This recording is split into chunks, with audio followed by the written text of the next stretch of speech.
Terre en vue, c'est un projet de voyage en vélo que mon frère Carl-Éric et moi nous avons mis sur pied depuis le mois d'octobre 2006. Je pense que mon frère et moi, on a depuis toujours l'envie de voyager et de faire un voyage un petit peu atypique.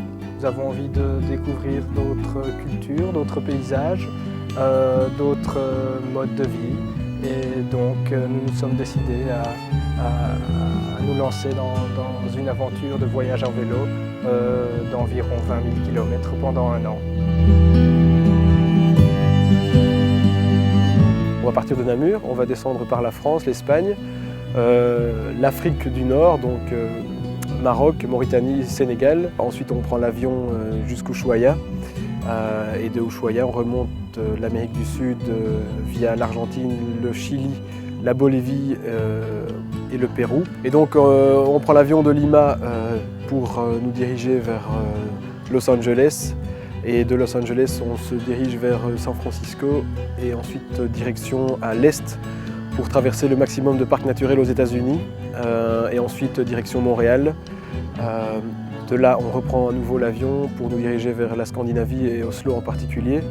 Et puis on se dirige vers la Belgique et Namur en particulier.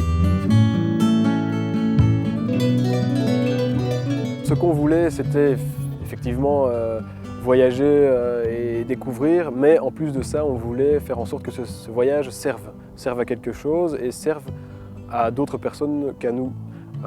Raison pour laquelle on a choisi comme thème l'éducation à l'environnement. Et l'éducation à l'environnement donc des jeunes générations, raison pour laquelle on sera en contact pendant notre voyage avec une série d'écoles de la communauté française. J'avais également envie de participer d'une certaine façon à leur aventure et d'en faire profiter les enfants. Et puis je trouve qu'avec des élèves de 6e primaire, c'était l'occasion de raccrocher un tas de matières à l'aventure qu'ils allaient vivre, aussi bien en éveil, en géo, en histoire qu'en français, pourquoi pas en maths aussi. Par exemple, en géographie, ça va me permettre de découvrir plusieurs pays que je n'ai pas l'habitude d'aborder avec eux. Je vais pouvoir aussi exploiter un peu le côté histoire, géo de, par exemple, la vie scolaire à travers le monde, à travers les différents pays, et montrer aux enfants la chance qu'ils ont d'être scolarisés dans leur pays. Et c'est pour ça que tout au long du voyage, nous allons veiller à rencontrer un maximum de personnes qui vivent la problématique de l'environnement au jour le jour, qui pourront nous apporter des témoignages et nous ferons les témoins, les relais de tous ces témoignages auprès des jeunes, des écoles partenaires. Grâce à un site internet que nous avons mis en ligne et grâce à un blog, nous serons en contact le plus régulièrement possible avec les différentes écoles.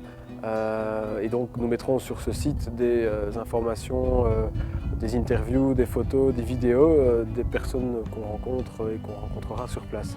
Et alors ce qu'on essaiera de faire le plus possible, c'est d'avoir un dialogue avec les écoles de manière telle à ce qu'eux puissent éventuellement nous apporter des informations qu'on n'aurait pas et puis nous leur donnerons des informations du terrain, on va dire. Je projette, mais bon, il faut encore que je précise tout ça, que des élèves par petits groupes soient responsables d'un mois. Pendant cette période-là, ils vont suivre via le site internet les aventures de Carl-Éric et d'Adrien.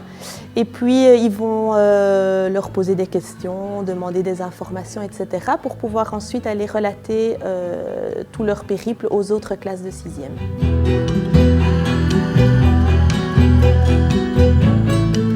Nous avons frappé à plusieurs portes.